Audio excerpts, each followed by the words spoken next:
Hey, good evening, good evening. We want all y'all to chime on in. It is your girl, IC, Inspirational Chic. We leave off the 40 on here, but it's Inspirational Chic 40. And my boy Flex, the producer. And we are coming in tonight to talk about self awareness. First of all, we want you to like and share the page. Matter of fact, share the show on tonight. We just want to start doing more to come on to dialogue with you with things that we actually sit back behind the scenes and talk about on a daily basis, almost about 3-4 times a week. I find something that deposited within my little spirit, and I hear my boy Flex up and we talk, and I get really crunk. Now he knows how to pull it out. So once again, like the page, share the show on tonight, and matter of fact, just share it from here on out, and we're gonna just go forward. So hey, Flex, hit the intro. Let me do it for you. Baby, the floor is yours. Yeah, baby, I mean the floor is yours. If it come down to the floor is yours, let me show you how prove the floor is yours. The floor is yours. The floor is yours. The floor is yours. The floor is yours. The floor is yours. The floor is yours. The floor, yeah, the floor is yours. Now it's my turn to tell you.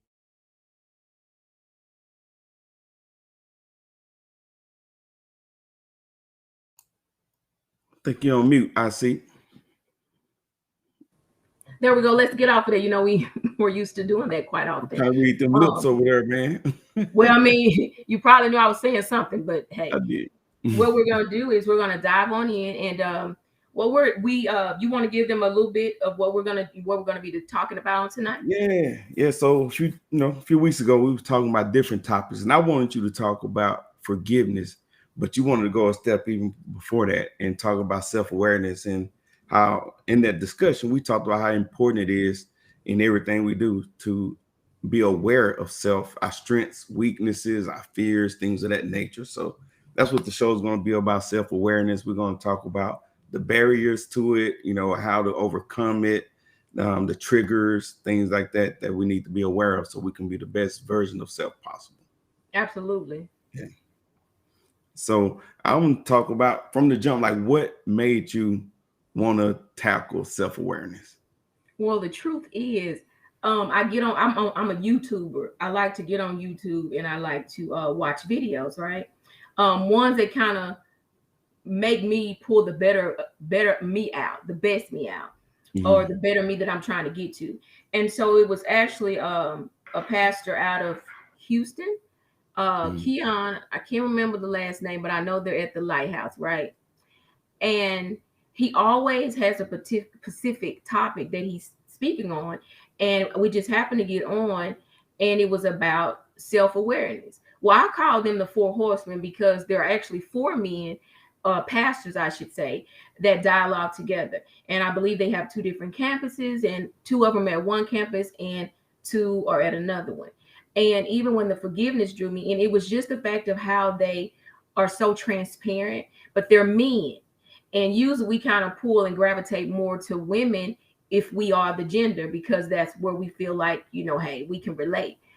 So when I began to watch that particular episode, it just drew me in. And I think the biggest one, the key one, was it was a question that made me ask, how do we handle it when someone else makes us aware of something about us that we're not aware of? And I was like, ooh. And another thing about it was, most of the time when we're dialoguing with friends, more so relationships, if a situation comes up where we're talking to one another, and I tell you, oh, Gerard, you always snapping and doing this, but then you come back and you say, well, you do it too. The thing about that is you turned it around off of you. I mean, off of you and made it back on me. So it hit something in you that made you get on the defensive mode. And instead of just saying, well, let me sit back, listen, and try to see what, or even ask the question, because we don't ask, we just go to defense mode. what makes you say this, or how have I made you feel this way that makes you, respond to me in that manner. So is it right to say that that you need to be mature to be able to take that kind of constructive criticism from someone? Because, and I say that, reason why I say that, because sometimes, to your point, it may not come out in the prettiest manner possible. It may be something that you're holding on from childhood or from the past. It may be something that triggers some, high emotions or something like that. So talk about the mature part of it, like why you should be mature. Why it's better if you're mature to try to, if the person you're addressing needs to be mature when you're trying to bring out the self-awareness. The thing about that is it comes with growth too, and it comes with time, because Yeah. so many times we've been taught to be on the defense. We really don't know what it is to absorb and to reflect what a person is saying to us, because most of us have always been in fight mode or Yeah. flatback mode, and if that's all we know, we're not even really listening to what you're trying to say. We're just looking at the fact that you came to me in a negative way, right? So even if somebody was to say, because this is another one, like I saw something, it was the fact that I really love your gift and your craft, but I don't really care for you as a person. And Ooh. oh baby, they was like, they went in on it, right? And there was a Pacific person that had made a comment on the post, and her name is Wit Watson. And basically what she said was, she's only saying what most people want to say anyway. And Mm-hmm. the truth of the matter is, she was honest on how she said it, but because we can be in the defensive, it's like, oh no, I'm not going to provide her service. When the truth is, when maturity comes with that, it was about, the way it was written out. Hey, first of all, it goes this way, protocol. Then second of all, get her to make, you get her in. But before the appointment is even done, let's have a dialogue. Maturity, growth though, because Yeah. back when I was younger, I wouldn't have thought that way. But older, yeah. Because now there were two things that were there. There was something that made her not want to deal with me as a person, but there was Mm-hmm. something that the other half of it is how she respected me in my craft, my gift, and all that. And even though she didn't really want to deal with me because she won't talk, she just won't get a lash done and go on. And so there's an opportunity there if the two people are mature enough to be able to sit down and let's find out. Now, even Yeah. after that, if you may still not choose to do the survey, but at least you get to know what makes you say that to me, or what have I done in that manner for you to even say, I really don't respect you Yeah. as a person, but I love your gift and I just want to get these lashes done. Yeah. Wow. So talk about Hey anytime Nisha. Huh? you're engaging people like that, you talk about having a safe space, especially in relationships or at places of employment. If a person don't feel safe, for one, they're not going to engage you and talk about some things that you're challenged with. So I know in the past when I've done exercises in the military where we talked about being self-aware, we had to literally go through what England said we had to. One of the methods I used was to actually go through a process or a step or exercise where we tell people you have the permission to be honest with me, right? And when you give people that permission, they're usually going to be more inept to do it, because if not, especially if they know you, if they know, that Gerard or Flex or Misha is sensitive, she don't like to hear criticism, they'll eat it and just remain quiet around you just for the sake of maintaining peace. But that does nothing for the growth. So again, in my experience, I think you need to give people the permission. It might seem trivial, it might seem like overkill, but I think it works better when you give someone the permission to hold you accountable and talk about things that you may be weak in. Absolutely. And the thing about it is when you give the permission, that means you're open to receive or to hear what they have to say. Now that means sometimes it's not gonna always be uh peaches and cream, bread and butter. It's going to be some parts of you that are going to challenge you to be better or to get better in some areas. And Yeah. most of the time, we don't like to be challenged. Once Nope. again, anything that challenges us, we'll say, Lord, you didn't send me that, or Lord, we ain't supposed to be friends or anything. But to get better, you have to be challenged. And so if you open up that portal, you have to be, because you opened it up, be willing to digest what they're saying, because that means you got to chew on that thing. And some people don't like to chew. They like to chew. I mean, but they don't like to swallow. They like to chew it, and if it get too, they're gonna spit it out, because it's not where. In matter of fact, it actually shows that they're not willing to face that part to deal with it in order to go forward and growing in that area. Yeah, I like this question right here from Sharmanique. She says, so should we not give truth or challenge anyone if we have not been given permission to do so? And I'll just say it depends on the person and the situation. You know, sometimes I know it's not even worth the battle that's going to come about, and if it's an issue that I can go about my business, I wouldn't. But sometimes it's called for, especially in relationships. Then, you're going to have to figure out a way to call people to task on their challenges. And I'll say you got to consider the time, the person. And sometimes, people say, hey, I'm straightforward and I'm brutal. And that don't always work with people. So I think it comes with knowing the person that you're engaging and try to, give that information in a way where you don't offend them. So, and I'm going to pick it back because you hit in what I was going to say. I believe you can. And there's two ways to go with it. Like you said, brutal. Some people you can cut, and some people you can scrape. And you got to know who you can cut and you can scrape, because some people you're going to have to go for the jugular. Let them bleed out. Jesus will bleed fresh blood back in. Blood back in. And then some you have to scrape off, because they are, like you say, sensitive, but there is still an avenue where you have to do, because most of the time, if we are not truthful or challenge that person, we allow them to be stagnant, but then we get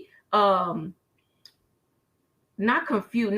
We get frustrated with it, and it causes us not to be able to dialogue, or we don't talk to each other as much as we should, because now there's a place that I'm frustrated here simply because I can't be honest.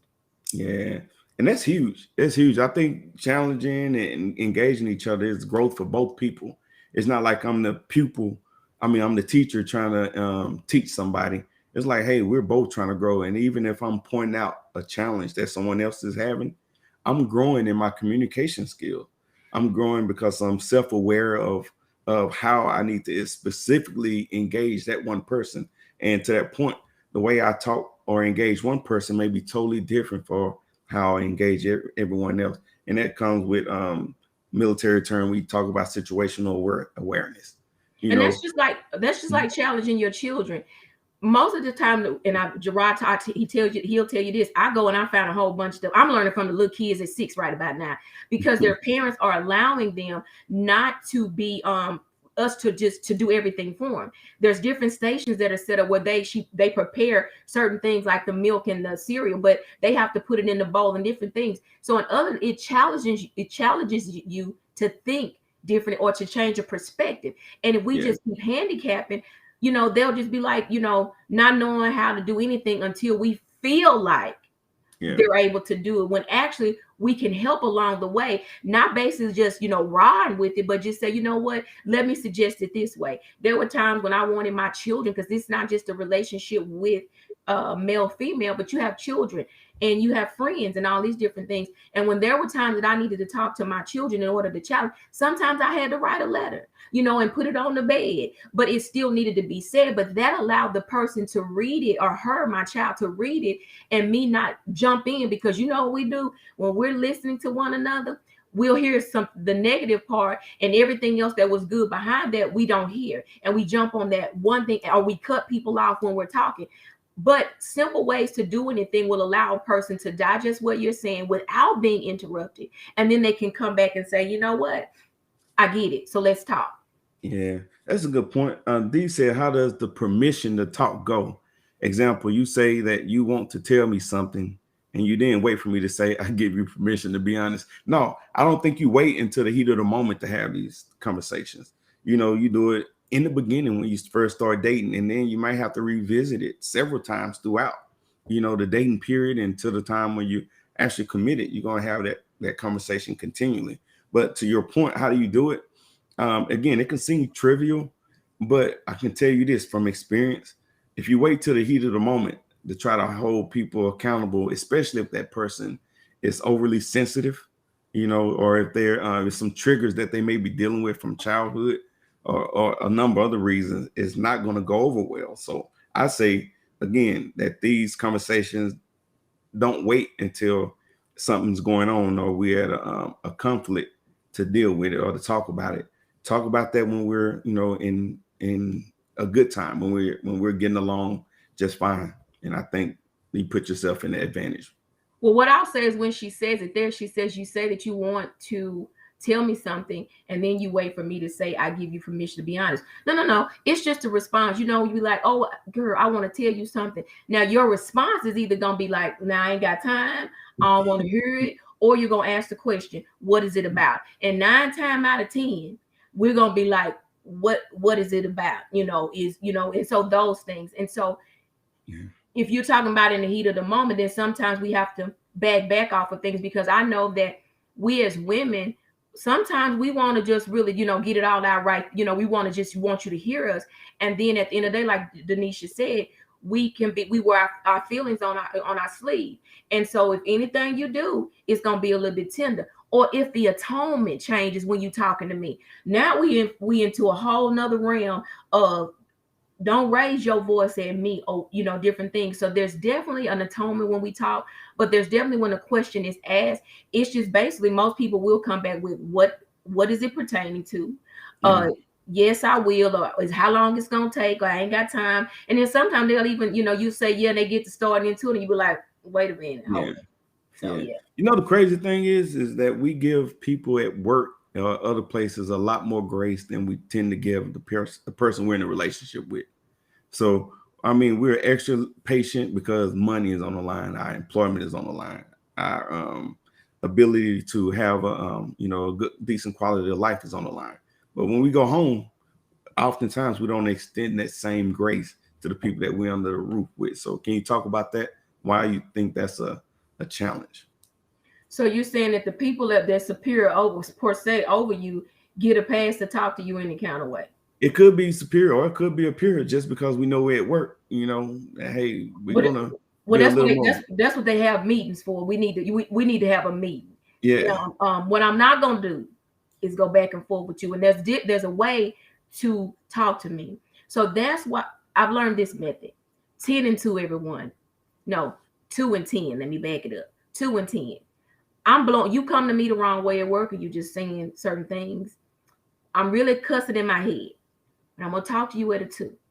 Because that way you don't get to pull out of me a character that I really don't want to deal with anymore, right? Yeah. So that means I'm going like this. Unfortunately, the way you just talked to me is really not okay with me. So what we probably need to do is go before a supervisor or someone higher than the supervisor, if it's the supervisors, so that we can have an understanding. Because I don't want to get out of order, and I don't want to be out of character. Because for one, I need my job. For 2, I don't want to do anything that I shouldn't do. And so what we need to do, we'll go from there. And that's why I would lead it. But I had to learn that, because in the other time, it would have been a pop off. Because, you know, people will pop off. What about the person that you're under the roof with?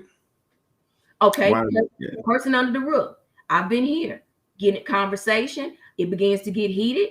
All of a sudden, I'm like, you know what? I feel like we need to stop the conversation, and we need to talk when we get our emotions under control. But if you keep wanting to go, well, I want to still talk. Well, then you're finna talk to yourself.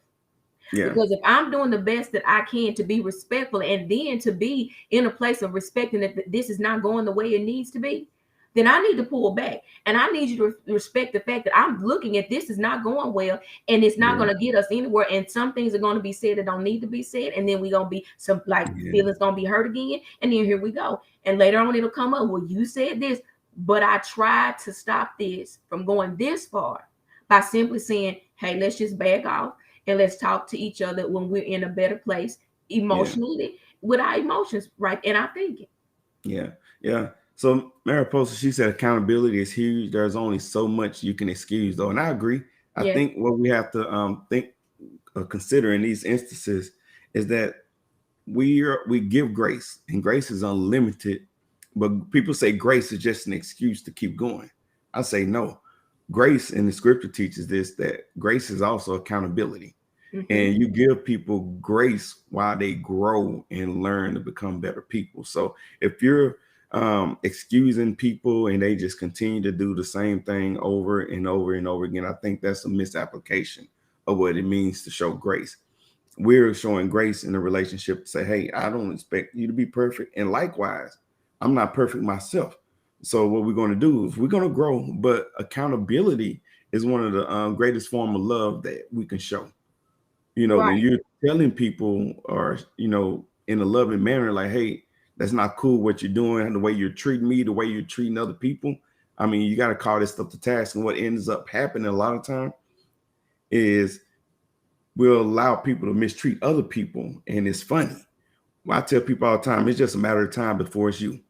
If they'll do it to them, it's just the opportunity and the need to be you. So you talk about those things. So again, that is not excessive and ongoing, the same thing that we're having to address over and over again. Yeah, and even when you see, like you said, you see people mistreat other people, right?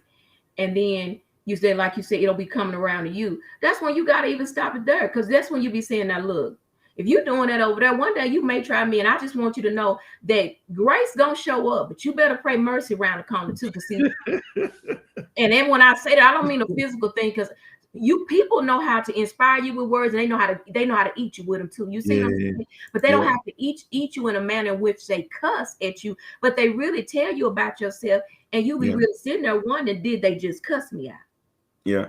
Man, this is a good point. She says, at some point you get tired of being taken advantage of from the person closest to you, and that's usually who it is. You know, you're under the roof with them, you're laying down with them, you're, you know, in a relationship with them if you're married or even if it's a family member, you know. But she said, especially if you're giving them ample amount of time to correct the issue and examples of what doesn't work. And then sometimes you got to make that hard decision. And that's where we talk about being self-aware. Right.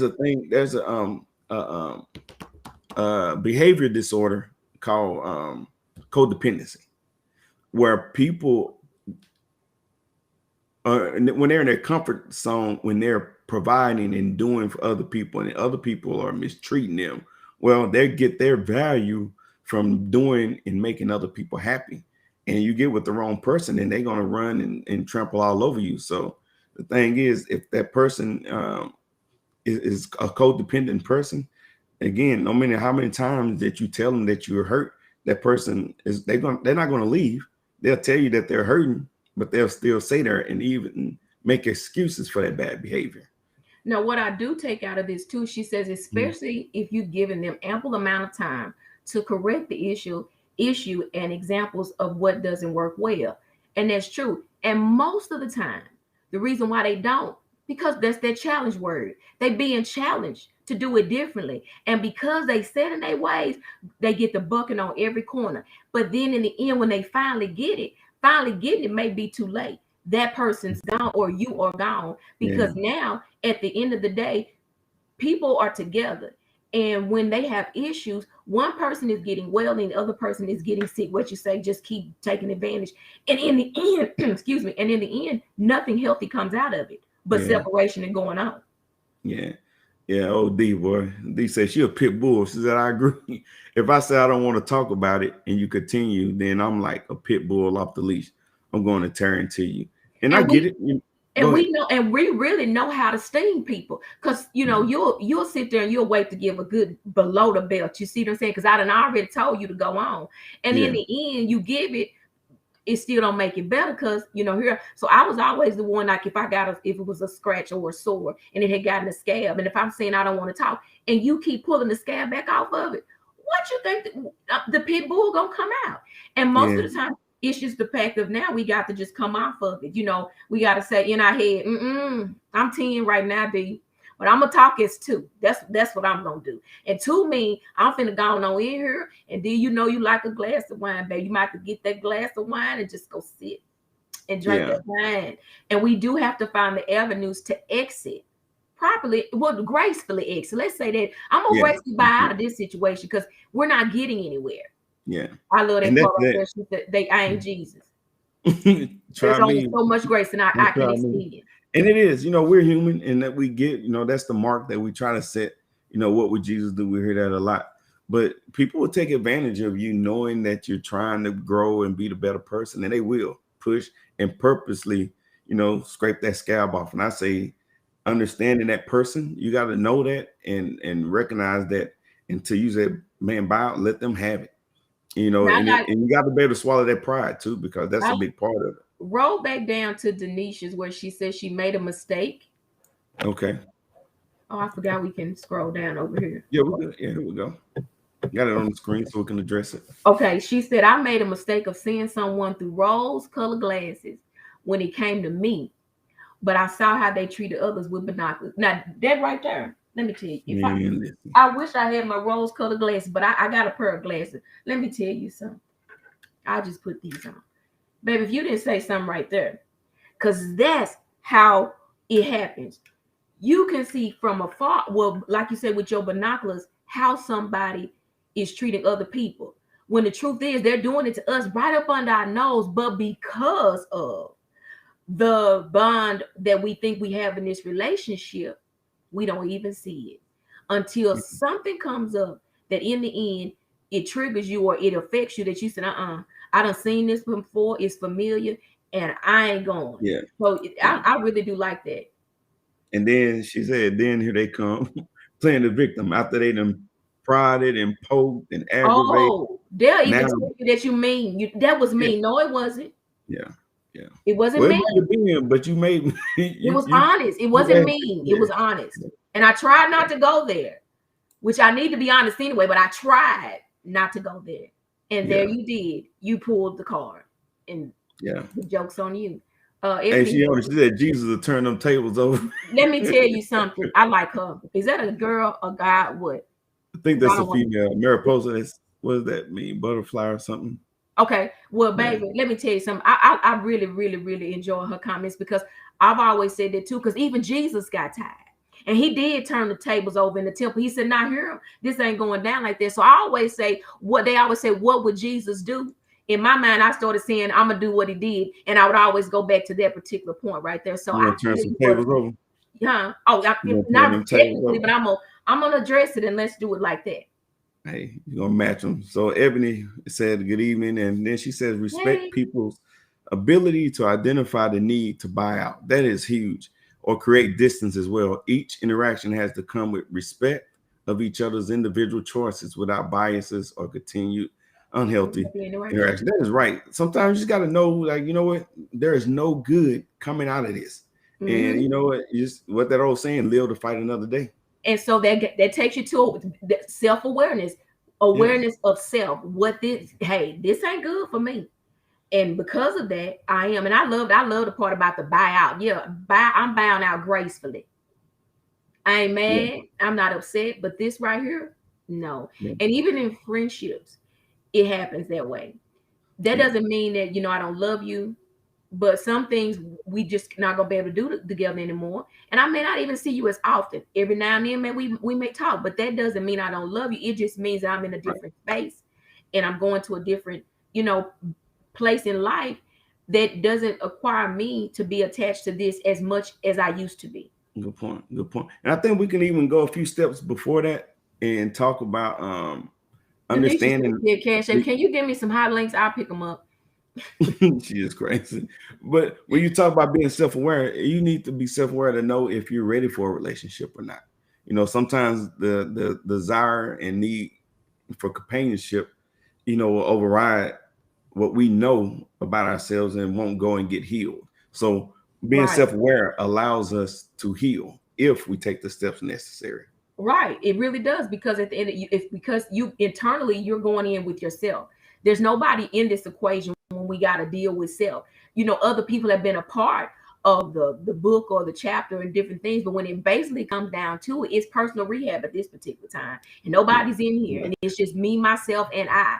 And God, the Father, Son, Holy, and the Holy Spirit, because there's going to be some checkmates that you're going to have to really write down. And when you get to writing these things down, once again, we talk about the 3 F's, Gerard. You're going to face yourself so you can forgive yourself, so you can free yourself. And when I tell you that it's important, you'll be over here, because a lot of, even with all that, once you begin to face yourself, you gotta really tap in what you allowed, what you accepted, all these different things, because it's not always everybody else, because sometimes we allow people to do so much, and then sometimes we just let people, we open up doors, or they do it because we don't open up our mouths and say no. We just learn to stand up, and so then you're gonna forgive yourself for that and forgive others that had a part in some stuff, you know what I'm saying, because that's the two sides. And then you just gonna free yourself, and I choose to do better, and I'm not gonna allow these things to happen anymore, and I'm gonna take the initiative to stand up in the places that I should. I'm gonna use my voice, which is my power. So yeah, I want y'all to learn these P's. Y'all gonna be pretty, poised, polite, and powerful when you have to do things now, because now you have self-awareness. Being, same thing. Y'all handsome and things. I got to find y'all some right A's. on. Yeah. Hey, we say in the church, preach, preacher. Come on now. Hey, so another part of you see here we go. Let me go to this question right here. What D talking about? Flex. Now you have had to talk to me off the ledge a lot. She said I joke a lot, but everything you saying is true. And yeah, we've had some great conversations about how to deal with challenges. And one thing about self-awareness, and we talked about this earlier, is understanding your triggers. And sometimes there are people. Sometimes the trigger is a event. And the thing is knowing that allows us to address it, and what we talked about earlier, to try to heal from that. But if we're not self-aware, sometimes people walking around here not even knowing that they're broken or damaged, and they're out here in that old saying that hurt people. That ends up being what ends up happening. D, that's actually one of my shirts. It's called The Etiquette of a Lady. I probably should have had it on, but I try to dress up because I'm faith, fitness, and fashion. So I'm trying to, every time I get on here, I want to be dressed up because I don't do too much of it. But yeah, I've got to do some more things of getting my shirt back out there. Yeah. What's the last thing you said, Flex? Man, we talked a lot. What was I talking about? Don't worry about it. We'll just move on to candy chips or something. Hey, what about being self-aware, and when it comes to fears? A lot of people are dealing with fears and they try to overcome them, and a lot of times we don't know until we're faced with it that it's a deal. So what can you talk about facing our fears? Facing your fear, once again, is self-awareness. You're dealing with self because something internally has happened, right? Now, for me, I'm now 47, divorced, an empty nester, and I used to have things like fear of being, not alone as far as not having a companion, but now I live by myself. So if something happens, those things would come up. The next thing was fear of the next chapter. Where am I headed? What's next in line for me? And a lot of people have the fear of the unknown. And we may not know everything, but there is better the next day if you put your best foot forward, or you take two steps, one foot is in front of the other. And so fearing yourself, I think you basically have to start saying things out loud. I began to just, even though we know God knows, they say God knows everything, right? But he wants us to say some things too. So that's good too. So go back to that. We got the right to say something, because even with him, he wants us to be like, you know what? Today, Lord, I'm uncertain. Today, I'm afraid. I just don't know what to do. And for me, when the afraid came in, I knew what I was trying to say. When the afraid came in earlier, when we were talking, I was asking what you said, Gerard. It was the fact that it was a word that I had to use to myself. And when I said it, I was like, ooh, and it was inadequate. Now, who would think that IC thought that she was inadequate, right? And we look at it as this bad thing. But I really began to understand that I felt inadequate when I didn't have people to tend to. So here I was by myself, and I didn't have anybody to tend to. My children were grown. I didn't have a husband. I could tend to people because people call, and I may need prayer. That's a little bit of tending too. But the biggest thing was I began to understand that I was probably in a place of feeling that way because I didn't know how to tend to myself now. And tending to me made me like cringe, not in a bad way, but it's like you've done all this. You've given so much of yourself to other people that you now have to give yourself back to you. And giving myself back to me was like, whoa, what do I want to do? And then it would just be, I'm in the house. The only thing that I was tending to over here was laundry curtains, light switches, Yeah, and the temperature on the air conditioning unit. Yeah, whatever it So takes. Yeah. Here's that another. was You want to that was address this like one? the biggest eye opener for me was the fact of that was like I felt that way, and so I was like, wow, nah, Yeah, no. that's good. Another thing I see is people will project their issues off on you, and if you're not careful, you end up questioning yourself. And if you're the actual issue, that That's projection true thing is statement something too. serious. So that's again being self-aware too. So people will have you question. So get your thoughts Almost on got you this. thinking like you crazy, and you over there talking about now. Wait a minute, Yeah, did I you? Yeah, you're right. They will project it on you, and then you over there questioning yourself, and then you be like, Lord. And however, though, sometimes what we do is our desires are not God's plan for our life, and because that's what we desired, He gave it to us, right? Because that's what we wanted. And then at the end of the day, I think I used to be the one that didn't want to hurt people's feelings when leaving out of a relationship, and then that would cost me in the end, or internally I should say. And then when I had to do it, it was almost like taking myself through a detox program. I'm talking about emotional, just drain, because you be like, I'm this loving person, and this is what I desire. But then when the desires ain't happening, then it's like you over here depleted again, and you like, now Lord, even when we think we're doing it the Lord's way, He was saying it wasn't my will for you, but that's what you wanted. And so now my biggest thing is, hey, let my desires line up with the will that you have for me. Now yeah, that's all I can do at this that's particular. good. That's Yeah, good. I think she says projection to have you talking to self and answering back. It is that'll rally you. And the thing is, it catches you off guard because you don't think that the person that you're in a relationship with will use that tactic to keep you off balance. But Lord, when they see that it works, then they're going to go into overdrive with it, and all their absolutely. issues that they're intimately in the know about. So they know it so well that they can give it to you. I mean, just flawlessly. So to her point, you're right. It will have you just off in the head and wondering, like, is it me? Yeah, Denisha said she over acting like Urkel. She said, I'd be like, did I do that? Man, listen, I'm Yeah, telling you, you the projection do. is something serious. So you gotta, I think, just making sure self-aware of self, but you also got to know the person that you're in a relationship with. And that old thing that I'm trying to remember the order. It says that actions become patterns and patterns become your character. And I may be off on that a little bit, but after a while, who they are, man, believe them. And you got to make those tough decisions. And sometimes you're in it deep. It might have been and got married, it might be house and kids and all kinds of things. But what I've learned in my later years is sometimes you do more damage staying and trying and fight what you know to be true, and it's not going to work. So someone's using those tactics on you, that manipulation part of projection, and you got to make the hard decision and get out. Yeah, because more than likely what ends up happening, you're a free spirit and you turn into a cage bird. Say that again. More than likely you're a free spirit that turns into a cage bird. Yeah, she said know who you messing with the F. Right on, Ebony.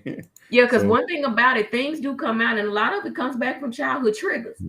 Or you're trying to be if it sounds like, if we say challenge, or if you use the certain words, balance. Men and some women can feel like you're coming to attack them.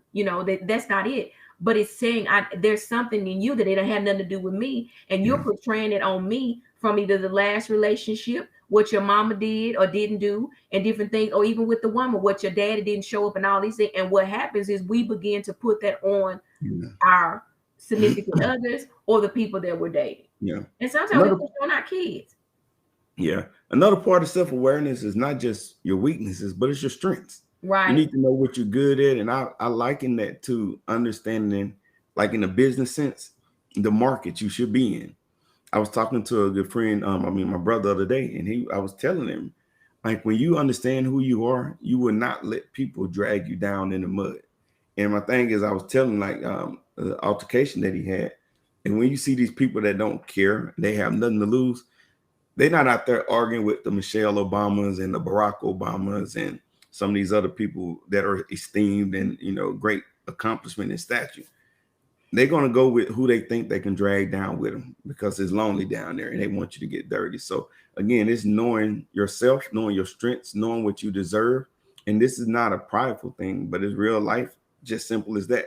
Knowing what you deserve based off the work you put in, and knowing, like, you know what, there are some arenas that I'm not going to operate in. And if you're so bent on making a relationship work, they're going to keep you there and they're going to have you challenging your own worth and value.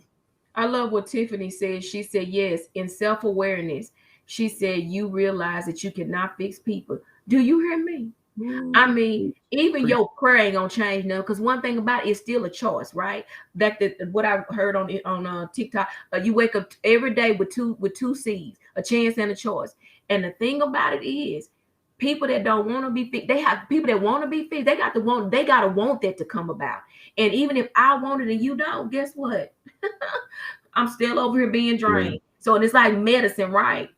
Somebody getting well. So we at the pharmacy, at the pharmacy dropping off the prescription. Well, you got the drop off, you got the consultation, and you got the pickup. What we do is miss the consultation and go to the pickup. And the consultation, baby, is giving you every side effect and everything that could possibly. Yeah.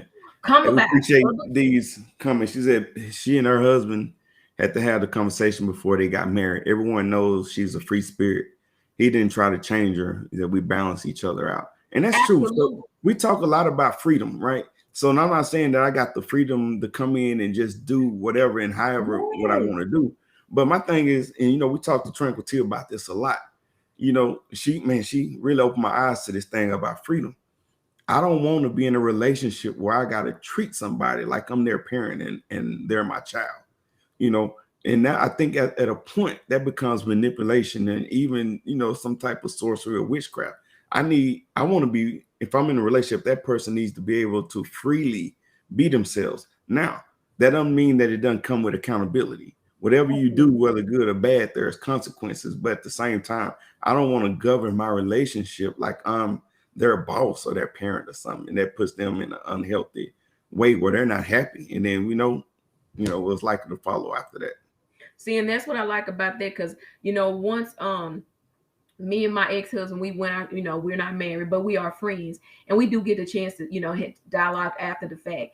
And it was a fact of understanding that when I was saying I wanted to be free, it wasn't that he understood. Now I wasn't saying I wanted to be free to do whatever I wanted. He said, you just wanted to be free to be yourself.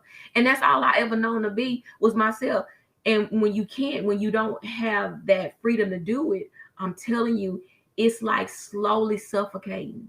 And it's just like there's no lifeline, and you just basically internally dwindle away, and that's not good and it's not healthy. So it's definitely the fact of understanding about what freedom is talking about, and not the fact that you just want to be out here doing what you want to do. And that balance is very much key. You got to balance every part of your life. If you married, if you got children, everything on your job, you have to balance being a different person, and you got to find the balance of each part of you to balance in whatever relationships that you have going on. And it really is a really good place to want. People ought to love balance, baby. We need a shirt with a B on it. Balance yourself. Balance. Right on. And again, that word accountability came up in the comments a few times. Again, you give people the freedom to be themselves, but that doesn't take away the accountability and responsibility for the things they do. And again, whatever, especially when you got high functioning people who are servant leaders, who are in the community working and things people that are operating in their purpose, like they need that freedom to be the best that they can be. So that's why what you end up with is a lot of people who are in those kind of specialties or jobs or places of employment. A lot of times they stay single because of the commitment that it takes. And a lot of people, like, you have to be in a relationship with someone that's mature and that can take and understand that you are functioning in your purpose. Yeah, and then you have to be in relationships where we are hearing one another. Because so many times we're not listening. Like we always say on our other shows, we don't really listen to comprehend. We listen to respond. And if I'm listening to comprehend, that means I'm listening to respect what the other person is saying. Now, that don't mean we're going to always agree on the same thing. But I respect the fact that you want to talk about it, and I respect how you view and how you feel. And so many times if we would get that in place, that would be, like a number one uno help out too. Yeah, that's good. That's good. I want to go back to that. Miracle down there. Yeah, Miracle in there. Shout out to the homie Miracle. Woo woo. Maybe talk about the healing piece again. I know we kind of glazed over it, but if we understand healing, it's our responsibility. It's not another person's job to heal us. Now they can support that right there, but the thing is healing, and you bring in someone in your life to help support that. You got to recognize when they are unhealthy themselves. And like it's like if I need brain surgery and I'm yoked up with somebody that's good at cutting grass, guess what they can't do? They can't help me. They might be good at something else, but my point is, be careful who you yoked up with. And these people are out here. Some people are looking for a relationship with a mother or a father and not an equal. And you got to understand that piece when you're out here trying to heal. Now, you remember I said it on the post before. When I got through reading, I was drained, because it was the woman was a therapist, she was the counselor, she was the doctor, she was the mother, and all these things. And it could go vice versa on the scale of a man. You could be the father, just all these things, because what we're doing is pulling on our mates for something that we haven't released. Come on, Misha. Pulling on our mates for something that we haven't released, because somewhere the little girl, the little boy, the woman, and the man are still holding on. Let me throw this one out there, because in order to get to another place, the little girl, the little boy got to let go, huh? The woman and the man got to forgive themselves, because there's a lady and a gentleman that is ready to go front stage, baby, to be able to be everything that they need to be, not just for themselves, but to the person that is healthy enough to be in a relationship with them. Because I don't really look at good and bad. I look at healthy and unhealthy. Yeah. And you got to tend to stuff. And the thing about it is if I come wanting to tend, I don't want you to allow weeds to grow up in something that needs to be pulled out, simply because we can't talk about it. Yeah. Because if we're not able to talk about it, then we're not getting anywhere. We got to do some tilling, baby, in order to put down some new seeds in order to go forward. Because if we bring in old seeds from the past and those different things into the ground, and we trying to go forward, we ain't going nowhere. Yeah. That's good. That's good. And right there, Rod, I got crunk. I felt it. Man, you can bring that smoke. That's what you do. But to the other point too, is understanding the boundaries, knowing limitations, knowing when we should talk and when we should not talk. Some people, I get it, man. Especially some men, when we are engaged with some, we'll fix it. And women sometimes we're just different. So I'm not going to point or try to label or characterize. Right. We're different, and when we understand each other and we understand what our strengths and weaknesses are, I think we should use that to our advantage and not to the disadvantage. I've heard women say that. I was on a women's conference a few years back, and one of the questions that got the most attention was, why do men seem like they're lazy and don't address stuff and, always put stuff off? And a lot of times that's true, but sometimes more than not, it's just how men operate. It is, if they got different things on the plate, on the table, or they just process things differently, you got to understand that about your mate. And I'm saying the greatest leaders, especially everybody in a relationship is a leader, they recognize the strengths and the weaknesses in their partners, and they use that information and try to build and grow on instead of tear each other down. So take those words out like you're lazy, you don't listen kind of mindset, or you're always griping, women always gripe, and all. Take those things out and realize, like, hey, the woman might just want to talk, or the man just might not be engaged at the time. Rome wasn't built overnight, and we try to tackle a sensitive issue right then and there. Sometimes we just need to pull back and live to fight another day. And it's something that you said, because I watched something somebody was telling me about it's like a counseling, and the woman was saying, honey, I just need 30 minutes of your time a day. And he was like, well, I ain't really got 30 minutes. Well, he did emails, and he would do business, and he would do all of these different things. Yeah. He had 24 hours in his day, 12, let's just say 12. But he could just keep going, but he couldn't give her 30 minutes. And so basically he was like, well, I ain't got 30. And so, but then he noticed that There were times, dinner wasn't always there, and the atmosphere of the house wasn't right. And so once he took out that 30 minutes just to see, all she really wanted, she wanted him to listen, to give her some time, just like he gave everybody else. And once he started doing it, I mean, the house had candles lit. I mean, there was, cooking and, doing different things, and just probably little trinkets of gifts or whatever. Because in anything, whether it's man or woman, in a relationship, you want to know that you matter. Yeah, no You doubt. want to know that you matter. And it's not Yeah. about the money and all that. It's about the time. Because one thing about it, you can't get time back. And time don't rewind and all of that. And once it's gone, you may be still making that money, but the time that you lack on giving the attention to he or she, once it's over, it's over. And by the time you realize it, what happens is we be in a ring. And we always in our corners when we're really not understanding each other or trying to listen to one another. We're in rings, right? And so when we need to be in the middle so we can dialogue, one stand in the corner while one in the middle. And by the time the one get to the middle, the other one went back to the corner. And so once we still not meet where we need to be. But if we just get to that place, meeting in the middle together and talking and spending that time with one another, we can do it. Because it's just a little sacrifice. Yeah, I think a lot of times we end up in getting in relationships, we get complacent and stop growing. And the thing is, what was important to me even before the relationship, we get in a relationship and those things change. And then you get people in committed relationship.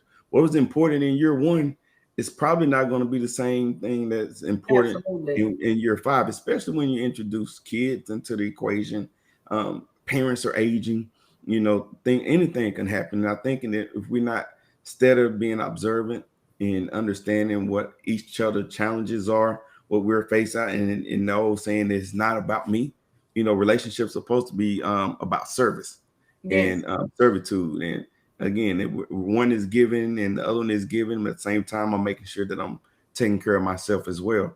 And if we're not communicating and understanding, hey, we got kids now, I don't have time to put in the kitchen, or hey, you can't work as late now because you need to get home and help with the kids, or anything of that nature right there. I mean, you're just on a path to destruction. Path to destruction. Yeah. So, did we read this question right here? Is it possible to understand to know anything if you're not able to listen and be selfless when it matters the most? That word selfless is I like that. Because you definitely have to balance being selfish and selfless. You really do. I like that because we automatically put just a bad feeling on the word selfish. There's sometimes where that is necessary. Now, it's different if we're being selfish and neglecting others, But even then, I think, that depends on the situation. Sometimes you got to make sure that you're good, because if you're not, what can you be for anybody else, right? Nothing, honey. When I tell you, you'll be empty. Yeah. But I ain't gonna go there. I was about to say something. Looking for a filler upper, not a $4 fill up, but Yeah. So again, when we first came up this topic, we was talking about forgiveness, and then you pivoted. You're like, I think we need to go to self-awareness first, because we can't even begin to forgive people if we don't know our weaknesses, our strengths, our fears, our triggers, things of that nature. So, how do you see us transitioning to that topic next week about forgiveness? About forgiveness? Well, week after next. Yeah. So basically now we can go into, to forgiveness, because now I brought me to the table. And when I bring me to the table, then everything else that is inside of me or connected to me moving forward in life, then now I've got to lay it out on the table. Now I'm at the table. So now I got to lay it out on the table. And so forgiveness is now to a place that even with the forgiveness, you may not get forgiveness from the other person, and that's okay, because this ain't for them anyway. But as long as you release yourself is what's important. So we can transition, because simply we doing what we need to do. We put in the work. We checking us first, right, before we check others. Because so many times we put the other people on the chopping block before we face ourselves and chop our own self up to say, hey, what do I need to look at myself and say, Misha, no, Misha, girl, no, and that's when you got to do that. And it's hard at times. And I, y'all do it too, because, well, y'all may not. I mean, I live by myself. But anyway, Hey, But you shout have out to to, somebody on the Floor Yours podcast account. Identify yourself. You need to know who you are. huh? Somebody on the Floor Yours podcast account. They said Okay, take care of yourself first. I was trying to see who it was. But I'll got say it. about forgiveness, you know, the phrase that people say you need to forgive yourself. And I think a lot of people really don't understand how necessary that is Oh, that's because T Will. that's T Will. Okay, T Yeah. Will. Hey T. So I think what happens is when you're not aware that you need to forgive yourself, you blame other people for your own shortcomings. And I think also not forgiving yourself makes you not trust yourself. So you got to go in and trust and forgive yourself for that bad decision that you Oh, that's made good. and learn to move on from it. So now you can operate in confidence and empower and authority wherever you're at next. What's up? What's up, T Will? My little Yeah, cognac, I miss you, but I'm happy you enjoy life, with your honey. So watch this. What did you just I just got excited about my yeah, home. man. I need you to stay Okay. focused. We were talking about forgiving yourself. So No, it was something that you said powerful a while ago. Um, dang it. I'm gonna find it in a minute. But I was on the anyway, road, man. you was really, I mean, you was cool, my boy. Yeah, You but mad anyway, at somebody else for something that you did? Was it that piece? no, just keep talking, it'll come back to me. But yeah, read Denisha's because I'm gonna be thinking about it. Yeah. She says, Amen, Flex. I have to learn and voice what I did wrong in the past relationship and friendships. I also had to forgive those I felt wronged me. I didn't do it for them. I did it for me. That's a good point. Absolutely. Yeah. Because I mean, that goes across the board. I even have to forgive myself on some things I've done with my children. You know what I'm saying? Yeah. I had to forgive like what my, how I may have maybe said something to my mama. I mean, it's just like you said, it's across the board. And when Yeah. we do that, it's just this place of freedom. But so many times I was one of those that I had a lot of do not enter doors. I don't want to resurface that. I don't want to deal with it. I'm done with it or whatever. But at the end of the day, when I said do not enter doors, that mean I didn't release it. That mean I harbored it. And because Yeah. I harbored it, something triggered it going to the next friendship, relationship, because of guess what? I didn't let it go and release it. I didn't face it. I didn't forgive myself for it and just Yeah. say, you know what, it happened. And I Yeah. gotta go forward. And I Hey. believe that's what I dealt with when I went through my divorce and all, and then just like the fake pages or whatever, it happened. But what do I do from this point? Do I stay in this place stagnant? Or do I release myself out? Come on, God. Do I release myself out for life support so that I Yeah. can breathe again freely? Come on, Misha. Hey, forgive yourself so you can trust yourself. Was that the No. no? Okay. Well, we You got got, brother Clyde over here. You know, Clyde, he chimes in every now and then. Clyde don't agree with you. He said, never forgive yourself. He said Jesus never ever taught that doctrine. Actually, to teach one to forgive themselves is to teach them a doctrine that promotes an idea that you have more power and authority. Then God, I absolutely disagree with everything he said there. We are to I mean, forgive well, at the each end of the other. day, Clyde got the right to say how he feels. And if Yeah. Clyde don't want to never forgive himself, we respect that you don't believe in that and all that. So I hope we'll he move dropped on. that mindset though. Well, that baby, that's Clyde. That's just Yeah. Clyde. Let Clyde be what he gonna be. All Remember, right. All Clyde right, don't. keep going. Clyde said he don't trust his wife, so he moved a little different, man. Well, yeah, that's all right, child. Because He a good brother though. Man. I like you brought it up. That's what came. That trust. So at the end of the day, if you had to write a list with the people that you trust, would your name be on the list? And if it's on the list, where would it be on the list? Because most people start off with everybody else and they don't even put themselves on the list. Yeah, yeah. I think you put yourself in a dark place if you walk around with that mindset. I don't have to forgive myself, and I mean, there's nothing wrong with it. He's saying there's not chapter and verse. My thing, there's a lot that's unstated in the Bible. You go at the end of John, and he said that if he had to put everything in his Bible, it wouldn't even be enough to record all the things that Jesus did. So we're not gonna even listen to Clyde, baby, because we was growing and he done came in here trying to be a distraction in the monkey wrench, but not today, baby. Let me tell we you. forgive you, Clyde. Yeah, because at the end of the day, Clyde, put your name down on your own list. Can you trust you? How about that? Okay. Yeah. So Yeah. But yeah, so that forgiveness piece is a big part of it. And you're talking about self-aware. There's some things you got to be aware of self before you move to that forgiveness part, because if not, at the at the least what you're probably doing, or at best what you're probably doing, and just overlooking stuff and acting Right. like that is not there, and it's not what true forgiveness is. Yeah, I mean, because at the end of the day, you gotta do it. Yeah, Everything matters because you can't go forward in life not forgiving yourself for what you did to other people, and that's yeah, just what that is, and what people did to you. Like I said, you may have to give forgiveness to an invisible person because you ain't gonna never see them no more. But hey, I forgive them and I let it go. And we have mishandled our lives and ourselves and different things like that. And it's the truth. You got to talk to yourself because you could have did it better, but you didn't. But it's not going to affect you moving forward. I messed up. I did it wrong. But you know what? I'm still living. I still got breath in my lungs. And as long as I got breath in them, I ain't done. yeah. That means we going to keep going, and going. All right? Yeah. Man, Clyde up there getting fight started in the comments. So hey, he good That's dude. all right, baby. At least I like Clyde. I'm you know, glad he's we here, got man. the tag team over here. We is about that life, baby. Hey, I Hey, like Clyde, man. I'm glad that he joined in, brother.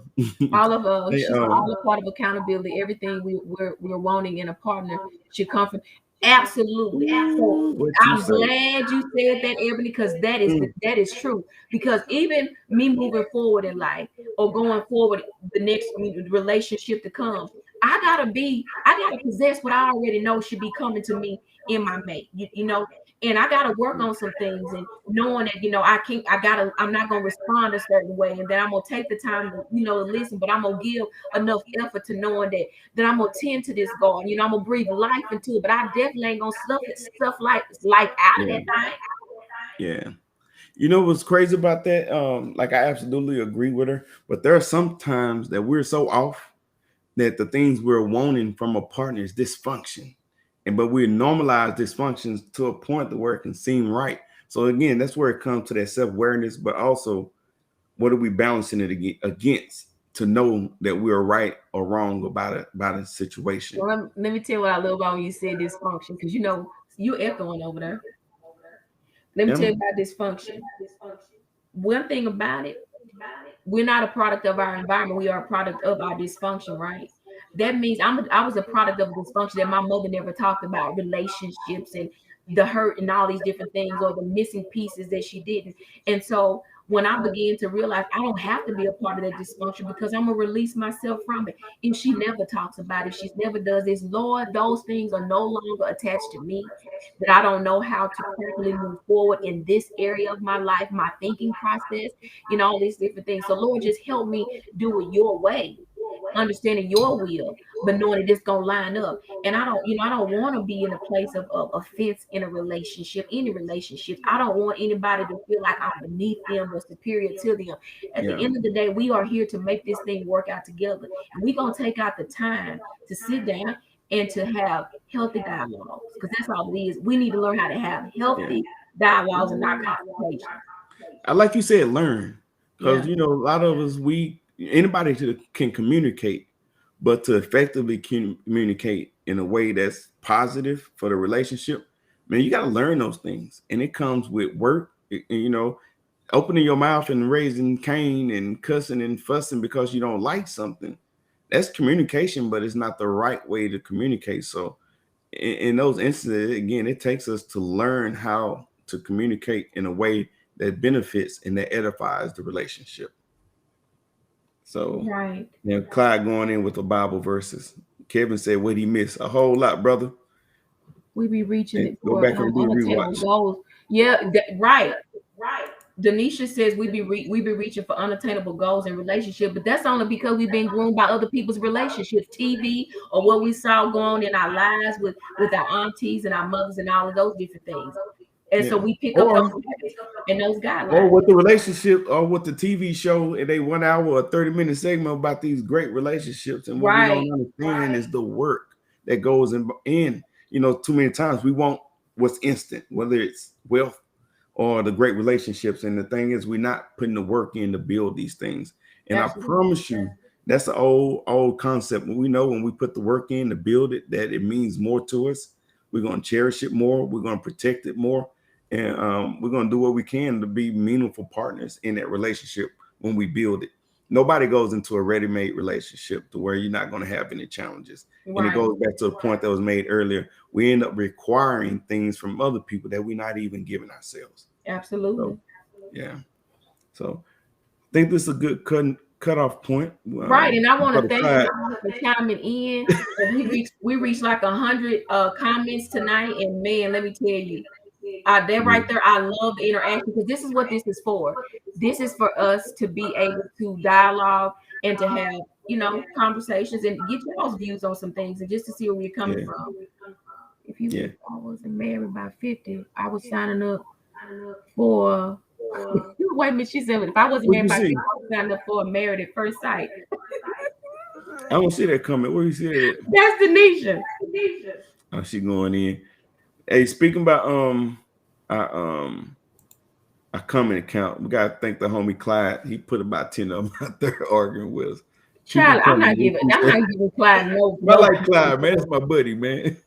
Well, he your buddy. He ain't mine. I'm telling the truth. He ain't my buddy. Yeah, that's my buddy, man. Hey, so we're gonna wrap up. Next time, Clyde, on Tuesdays, this is my time, and I don't want you on my show. Don't come back over here. Hey, so we're gonna get ready to get off here. You got some good party talk with the people. What you say? You got any parting thoughts for the people? My parting thoughts: continue to evolve into the better and the greater you that you are. Even this is personally. And when you attach, or if you're attached to a relationship, may it continue to now find the post to keep going, a strong post at that, so that you continue to move forward in life together and collectively, doing everything that you need to do together purposefully in this life.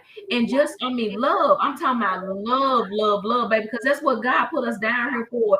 And if we would just find that self-love within ourselves, first, God first and then us, and let everything flow, it works, because you can't give nothing. You can't give nothing you don't possess. Nothing. If you don't got it, you don't got it. So I'm thankful that, even though I may be a 10,000 gallon, and my daddy may be a pint, a half a pint, or whatever. It's the fact that even if they didn't have the capacity to pour into me everything that I thought I needed from them, that I'm to a place now that whatever I went through got me to this place that I've absorbed so much that I have enough to screw out for somebody else. Even when I didn't get all the good nutrition that I needed, God saw fit to still bring me up on it and allow me to just pour this stuff out in the healthiest way, because he took me to a healed place. He forgave me. I forgave myself, Clyde. And I moved forward. Yeah.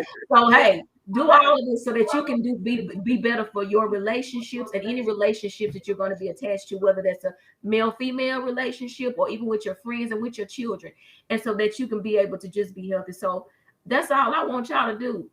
Smell your own roses tomorrow. How about that? Because now, man, class I need some more teaching. All right. Hey, so I'm gonna say, man, just that deal we talked about building. We want things the easy way, and I'm telling you, it don't happen that way. So you end up people wasting years and years and years jumping from relationship to relationship, job to job. The Bible, again, I talked about this today. The Bible teaches that those who are faithful in least will be faithful in much. We can't even manage friendships good, but we want a marriage. Right. We can't manage $100 good, but we want $1 million. What I've learned is that if we can manage what we are, that shows God that he can not, that he already knows if he can trust us or not, but it makes us conscious of how far that we are able to elevate in our next season of life. So whatever it is, man, where you are, be faithful, be diligent, be content, which is different from complacent. Be content with where you are, right. Build where you are, and put the work in so you can become greater in your next season of life. Oh, and another thing, like, share, subscribe. We're on different platforms. We're on Facebook. We're on YouTube. We're on Instagram. We're on LinkedIn. We're even on TikTok. We're going to get IC to get up, put some Luke Skywalker on and do that dance. And see how we can get some more likes and followers. So everybody out there, again, share the show right now. Stop what you're doing. We appreciate the comments. Share the show. Invite somebody. We need to get our followers up tonight. Yeah. Love y'all. Yeah. So we'll be back in 2 weeks to talk about forgiveness in more detail. See you in 2. The floor is yours. Baby, don't forget the floor is yours. Yeah, baby, I'm on the floor is yours. If we come down to the floor is yours, let me show you how I prove the floor is yours. The floor is yours. The floor is yours. The floor is yours.